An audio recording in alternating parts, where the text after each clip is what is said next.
arms pressing against the heavy resistance weights of an exercise machine, Karen Reede recalls words she has told herself and others on numerous occasions since passing her RMX candidacy. My parents. I bet it'd be ironic for them to find out their girl ended up a flyer too. But would it be? She asks for the very first time, the familiar and wistful phrase now struggling against the heavy resistance of doubt. The sweat gathers on the Aero Lieutenant's brow, and she grits her teeth. Darian's response from their hallway meeting 3 months ago reacts once more to her stray thoughts. I think we've all cursed our fate long enough. Even if our names are thought to be dead and are spoken into the air by our loved ones with sorrow, well, we know what we're accomplishing. We just have to accept where we are and not let the past control us. All of a sudden, within the labyrinth of Armex exercise equipment, a new voice pries Karen free from her self-induced trance. How long has it been since I've seen you here? Air Lieutenant Mirabelle Dell asks Karen, who is working out on the communal weight room's butterfly press machine. Years, Karen replies amidst a forced exhale of breath. I really don't know how long it's been since we've seen each other face to face like this, she puffs between another pectoral press. I see you're hitting the weights. Something must be wrong, huh? Nothing that I know of, bluffs Karen. Can't a girl just get in some extra training between missions? Sure she can, but when she's going at a machine like that, I tend to think that girl's got something weighing on her mind. And while we're on the subject, you may want to slow down before you tweak your shoulders. My pace is just fine, Mirabelle. You're not my instructor, Karen murmurs, giving her an icy stare. No, I'm not, but I am a fellow jock, and we pilots have to watch out for one another, the older woman says, sitting down on the weight machine nearest Karen. In contrast to Karen's halter top and shorts, the Aero Division instructor is dressed in a tank top and jogger pants. So, have you talked to Darian lately? Dell inquires, beginning to work her legs. We've agreed to stay out of each other's hair. Dell pivots her head and sends Karen a skeptical look. How'd Darian take it? Darian and I were just friends, Mira. You know that. Karen breathes out while she silently counts her repetitions. Uh-huh. Old friends, in fact. I should know. But I think you and Darian are the only ones who actually believe that cover story is the truth. Listen now. Just because things didn't work out between me and Rock is no reason for you to just throw in the towel. Karen exhales her frustration at Dell's lecturing through her flared nostrils. Mirabelle, there's more important things to worry about in this world we live in. As an instructor, I'm well aware of that. I have to tell new candidates that all the time. But Karen, at the end of the day, we're all human. We should be allowed time to express our emotions, she remarks with another lift of her legs. I used to think so too, grunts Karen. But that mindset got someone in my team killed. I don't want to see that happen ever again. And you blame yourself? Of course I do. Look, it's complicated, but I don't want Darian to end up the same way. It's best that we stay away from one another so we can keep focused on what really matters. And what's that? Queries Dell, catching Karen off guard in between the squeaks of their weight machines. Why, the mission, of course. Our mission here is defenders, Karen replies after a bout of silence, almost losing her count on the butterfly press. Now that the aliens have arrived in force, I can guarantee you there will be a time for that. But life is fleeting in these times. I lost a lot of my Red Eagles trying to take down that Crescent ship in Operation Moonfall. Karen, you never know when it'll be the last time you'll see someone, when their number will come up. That's why when we were candidates, I told you to take those moments of freedom when you can. Granted, when I'm instructing, I stress the opposite so that candidates can have a strong foundation of the fundamentals, of the rules. However, it can't be denied that emotions are an essential part of life, both on and off the battlefield of this purpose we've been summoned to. Even the Blue Hawk's so-called monster, Captain Kelter, called upon emotions before he sacrificed himself for all of us flyers. And don't believe for a second that your superior, White Knight Zevlin, is immune to this stuff either.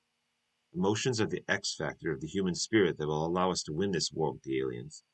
Emotions and rules, it all comes down to maintaining a balance. That's what I'm hoping to make sure you understand with all this jabbering. I don't want you pushing yourself over the edge, Karen. Karen does not respond. Her eyes avoid Dell's, caught back up in the trance of her set. Seeing that her old friend has tuned her out, Dell decides to change the subject and try another angle. I saw something amazing tonight. Oh? What was that? One-on-one whisper trials. I watched two candidates manipulate those machines as if they were in impulse attack mode, but that's just it. They weren't. It reminded me of how you and I used to duel in the Howlers. Pretty impressive stuff. By the way, one of those candidates' names was Adam Jen. Karen cannot hide her surprise. Adam Jen? Yeah, you heard me right. Darian's younger brother. He's a little rough around the edges, but he has a certain ambitious style about him that intrigues me. Based on what I heard from Zevlin, it sounds like Darian helped to deliver him here. So, maybe Darian doesn't mind following his emotions after all. And that's probably what got him in trouble. Karen swallows hard as sweat slides down her cheeks. If not for her ponytail, her hair would be unbearably stuck all over her face by now. Did Zevlin bother to mention Darian was called to stand before some of the higher-ups for actions he took in a combat zone? No, but I think you're jumping to conclusions all over the place. You're being too hard on him and yourself. Mira, I can't afford any missteps, Karen says, exasperated, as she completes her repetition and leans back limply into the damp padding of the butterfly press machine. I've been under scrutiny lately. Earlier today, Air Lieutenant Soleno from my team seemed to be following me. He's acting really mysteriously. I think Zevlin wants him to keep an eye on me. Why would that be? Karen collects herself one breath at a time. Just forget I said anything. I don't want anyone else involved. You're really not acting like yourself at all, but I'll accept your request on one condition. What's that? Karen asked the 28-year-old who was like an older sister to her during their candidacy. If the weight on your shoulders gets too heavy, you'll come to me before you do something drastic. Karen shows a faint smile. You worry too much. Hey, I'm serious now, girl. You promise? All right. Good. You know, Karen, this conversation is more pertinent than you might think, reveals the Armex instructor as she finishes her second set of leg exercises. Really? It sounds to me like you were just trying to give me a hard time. She ignores Karen's dig and completes her thought. That battle over Giza signaled that the Howler's days were numbered. My team's received those new Whisper fighters you've been flying. The Red Eagles are now officially a Whisper squadron. Sorry to hear about that. I know you were fond of the X-76's design. Oh, don't you go and shed a phony tear like that on my behalf. I'll admit the Whisper's specs do have their perks. I suppose all that experimental training with the Kaifas is finally going to pay dividends for me as a pilot as well as an instructor now. But anyways, one of my girls is being transferred to Victory. Huh? When? Tomorrow afternoon. Aero Corporal Zaida Rosario. I imagine you two will meet before long. I've talked to Zevlin, and he's assigning her the number 5 spot on the main team. A replacement, Karen mutters, knowing that the number 5 spot previously belonged to Jay Adare. She's a gifted young pilot. With the losses your squadron took in the last major battle, I imagine Command is trying to shore up the line of succession in its most valued squads. Besides, I thought you said you wouldn't let emotions get in the way of your duty. I'm just surprised, that's all. There's something else I should tell you. Scuttlebutt has it that she has a crush on your tall, dark, and mysterious Lieutenant Anton Soleno. Karen frowns upon hearing this. Did you say anything to Zevlin about this? No. I did state that she's young, 19 in fact, so it's only natural. I'm confident she has balanced judgment, though. Her performance will not be impaired. Then why bring it up? Karen asks after a sigh. To illustrate to you that you're not the only one who struggles in this world. If everyone with the slightest bit of emotion were guilty, there'd be almost no one left in the ranks of the Armex. Emotions and rules. We all have to balance our lives with our duties. We all have to make sacrifices, both large and small. But we're all ultimately human. Don't forget it. Consider that your lesson for today. Let's call it class dismissed, retorts the rising Victory Squadron ace. I'm hitting the showers. You don't need my permission. Dell tosses back, flinging a nearby towel at Karen.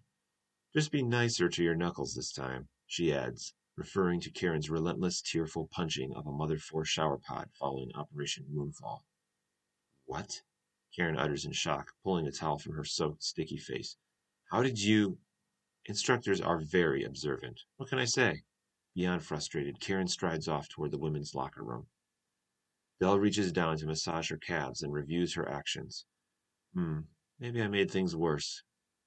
No, sometimes you've got to get the pain out into the open to corner it. If she keeps all this bottled up, she'll never conquer it. And the Armex needs its Sky Hunter.